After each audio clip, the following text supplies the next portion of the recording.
Nah, oleh karena itu, Ibu dan Bapak, itulah kenapa ihsan itu sangat penting sekali gitu. Karena antara informasi yang kita tahu, pengetahuan yang kita miliki, dan kesadaran untuk melakukan, itu segitiga yang tidak bisa terlepas satu sama lain gitu. Nah, mudah-mudahan saya mau menutup dengan beberapa statement ini, Ibu Bapak. Saya kembali kepada inna akramakum indallahi atqakum. Jangan lupa bahwa takwa tidak terletak pada identitas kita gitu. Sehingga ketika Islam kita hanya dalam KTP misalnya, hanya dalam identitas kita misalnya, pertanyaannya, apakah diri kita sudah Islam? Apakah kita sudah bisa selalu belajar menerima realitas hidup kita misalnya? Atau ketika kita berbicara dalam konteks, jangan-jangan kita bangga dengan KTP Islam dan identitas Islam, tetapi kita masih bergunjing gitu misalnya, merendahkan gitu misalnya, tidak toleransi gitu misalnya, atau saling mengkafirkan gitu misalnya, dan seterusnya. Sehingga saya rasa penting penelaahan yang lebih mendalam lagi, penting kesadaran yang lebih mendalam lagi, agar apapun yang kita lakukan secara berulang-ulang yang sudah menjadi kebiasaan, ya senantiasa kita sama-sama belajar sadar. Mudah-mudahan sholatnya dalam kesadaran, bukan dalam kebiasaan. Mudah-mudahan berbasmalahnya bukan dalam kebiasaan, tetapi dalam kesadaran. Mudah-mudahan puasanya bukan hanya ikut-ikutan gara-gara kebiasaan, tetapi dengan kesadaran. Maka hanya dalam puncak sadar itulah kita benar-benar melakukan semua Islam yang kafah, bukan karena pokoknya, bukan karena katanya, bukan karena menurut, tetapi aku melakukan dengan kesadaran yang benar-benar aku lakukan dalam puncak keihsanan kita, yang tidak hanya dalam konteks fisik, tapi juga masuk ke dalam jiwa, tapi juga masuk ke dalam ruhani kita. Oleh karena itu, Ibu Bapak, di ceramah yang singkat ini, semoga kita bisa sama-sama saling belajar. Dan sebetulnya Ibu Bapak, saya lagi menceramahi diri sendiri, cuman pakai mic, jadi mudah-mudahan kita bisa belajar bersama gitu. Dan yang paling terpenting, tidak ada yang bisa merubah apapun kecuali aku yang mau merubah. Tidak ada yang bisa merubah apapun pula kecuali aku merubah semua kebiasaanku.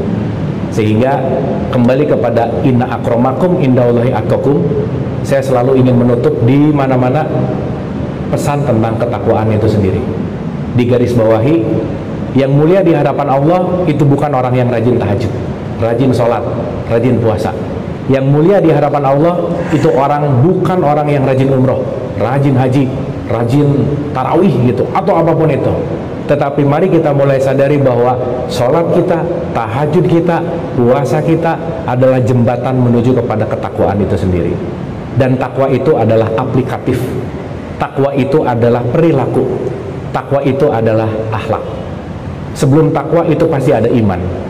Simple Ibu Bapak, kalau mau ngecek keimanan kita, iman itu juga artinya mengamankan gitu. Sesederhana Bu Pak, kalau kedatangan kita di lingkungan kita dan lingkungan itu menerima kita dan kita bisa mengamankan lingkungan, disitulah letak keamanan gitu. Ketika kita datang dengan vibrasi baik, membawa vibrasi yang baik, disitulah kita punya sifat mengamankan satu sama lain.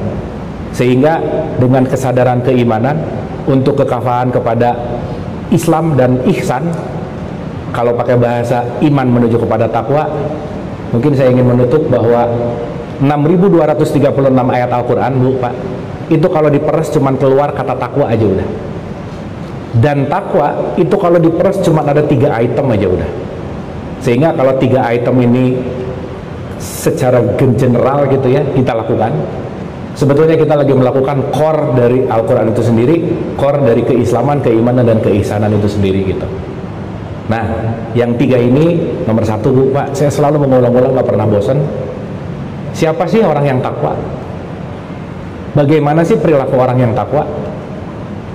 Orang yang menyadari bahwa kita datang ke sini hanya sebentar, orang yang menyadari bahwa kita datang ke sini hanyalah sebagai tamu, orang yang menyadari bahwa tamu tidak pernah punya hak milik. Maka yang namanya tamu hanya hak guna pakai. Maka memang agak aneh kalau kita sering merasa kehilangan.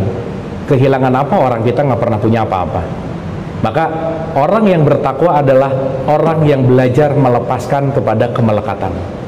Mungkin kalau pakai bahasa Quran di Al-Imran 134 gitu ya Ibu Bapak, statementnya sangat menarik bahwa orang yang takwa adalah orang yang pandai berinfak baik lapang maupun sempit. Itu nomor satu. Artinya apa? Infak di sini adalah melepaskan. Infak di sini bukan hanya urusan harta gitu, tetapi kita bisa melepaskan ego, kita bisa bermanfaat baik waktu lapang maupun sempit. Yang dikedepankan adalah kebermanfaatannya. Karena kata kunci dari nilai value kita sebagai manusia tidak terletak pada identitas, tapi terletak pada apa manfaatmu kepada society atau masyarakat gitu. Nah jadi wa ma arsalnaka illa rahmatan lil alamin, output dari ihsan adalah kebermanfaatannya dalam bentuk bersedekah atau berinfak baik lapang maupun sempit. Yang kedua Bu Pak, dan ini sangat penting sekali saya rasa, karena untuk masuk kepada jiwa-jiwa yang levelnya tinggi. Kalau dalam perspektif tasawuf itu kan jiwa dibagi 7 level ya Bu.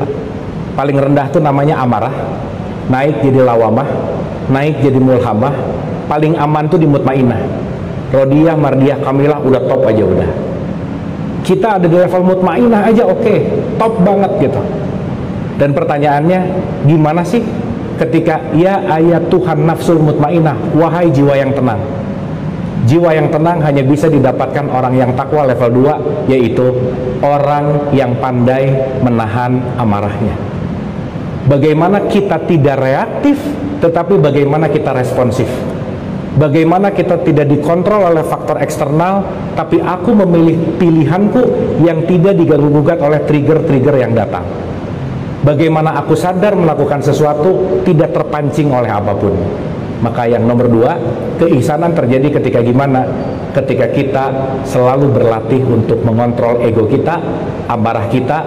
Jangan reaktif, tetapi belajarlah untuk responsif. Jangan marah karena orang lain marah. Jangan benci karena orang lain benci. Kenapa? Karena kita semua punya kekuatan untuk menentukan sikap dan perilaku kita.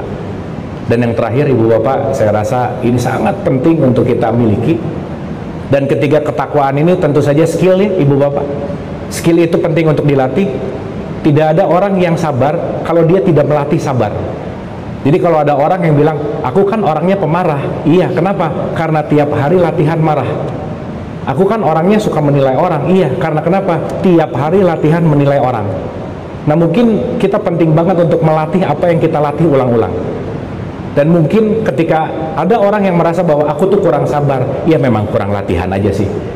Oleh karena itu, kesabaran itu adalah skill. Termasuk sifat takwa yang nomor 3. Puncak dari ketakwaan ihsan, salah satunya adalah bagaimana kita mampu memaafkan kesalahan orang lain. Sesaat mau sholat rajin, puasa rajin, umroh rajin, tapi skill memaafkan yang baik, berarti jembatan ritualnya belum menyampaikan kita kepada level takwa yang paling tertinggi gitu. Sehingga yuk Ibu Bapak, ini khususnya buat saya sekali lagi, tidak sibuk hanya pada ritual, tidak sibuk hanya pada concern badaniah, biological self kita, tubuh kita. Jangan lupa bahwa ada lapisan yang lembut, ada yang lapisan yang lebih halus. Yang menjadi hal yang lebih penting daripada tubuh itu namanya jiwa kita. Dan ketika kita makan siang sebentar lagi memberikan nutrisi badan kita, jangan lupa untuk memberikan nutrisi jiwa kita. Karena kenapa? Ketika badan kenyang oleh makanan, tapi jiwa kekeringan oleh kebencian, maka jiwanya kekurangan nutrisi. Dan ketika jiwanya kekurangan nutrisi, bagaimana kita akan masuk kepada diri yang Islam yang kafah, ketika jasad, jiwa, dan ruhnya tidak menjadi satu kesatuan. Oleh karena itu Ibu Bapak, mudah-mudahan kita bisa lebih sadar dalam melakukan apapun. Kita lebih bisa, kalau dalam pepatah Jawa tuh eling lan waspodo, elingnya ada, waspodonya ada, dan kita selalu berhati-hati terhadap apa yang kita ucapkan, apa yang kita putuskan, karena semua itu datang dari jiwa kita. Dan senantiasa selalu melatih kepada jiwa-jiwa yang tenang, dengan selalu bersedekah atau dermawan atau menolong, dengan selalu menjaga responsif kita, tidak terlalu reaktif, dan yang paling penting mengasah skill memaafkan. Dan senantiasa setelah ketiga hal ini terus kita latih, kita bisa kafah satu kesatuan, tidak menjadi orang-orang yang hanya mengatakan tapi tidak melakukan. Saya tutup dengan ayat yang sama, ya ayyuhalladzina amanu lima taqulun ma la taf'alun kabura maqtan indallahi an taqulu ma la taf'alun. Hai orang-orang yang beriman, kenapa kamu mengatakan sesuatu yang tidak kamu kerjakan? Kenapa kamu ucapan dan perilakunya nggak cocok? Kabura maqtan, amat besar kebencian di sisi Allah ketika kamu mengatakan apapun tapi tidak sesuai dengan akhlaknya. Berbasmalah, mengucapkan basmalah tapi tidak berbasmalah, mengucapkan hamdalah tapi tidak berhamdalah, sholat tapi tidak terhubung, saum tapi tidak kembali ke fitrah, haji tetapi tidak wukuf, dan seterusnya. Dan senantiasa ini semua membawa kita menuju kepada level yang tidak hanya olahraga, tetapi kita mulai belajar mengolah rasa. Saya rasa itu, Ibu dan Bapak, semoga ada insight, semoga ada sesuatu yang bisa kita sama-sama kunyah pelan-pelan untuk menembuskan diri kita, tidak hanya level ragawi, tidak hanya level membunyikan, tidak hanya level KTP-nya Islam, tetapi menuju kepada jiwa dan kesadaran yang Islam. Inna dina indallahil Islam tidak terletak pada identitas, tapi terletak pada kesadarannya. Hatur nuhun, terima kasih, senantiasa bermanfaat. Al-Hadiniyah Al-Fatihah. Auzubillahi minasyaitonirrajim. Bismillahirrahmanirrahim. Alhamdulillahirabbil alamin. Ar-Rahmanirrahim. Maliki yaumiddin. Iyyaka na'budu wa iyyaka nasta'in. Ihdinas siratal mustaqim. Siratal ladzina an'amta 'alaihim ghairil maghdubi 'alaihim waladdallin. Amin. Allahumma rabbighfirli wa li walidayya warhamhuma kama rabbayani shaghira. Rabbana atina fid dunya hasanah wa fil akhirati hasanah wa qina adzabannar wa adkhilnal jannata ma'al abrar. Ya Aziz, Ya Ghafar, Ya Rabbal Alamin. Subhana rabbika rabbil izzati amma yasifun wa salamun alal mursalin walhamdulillahi rabbil alamin. Amin, amin ya Allah ya Rabbal Alamin. Ibu dan Bapak, terima kasih, semoga bermanfaat. Mohon maaf lahir dan batin. Ibu Bapak senantiasa sehat dan bahagia. Wabillahi taufiq wal hidayah. Assalamualaikum warahmatullahi wabarakatuh.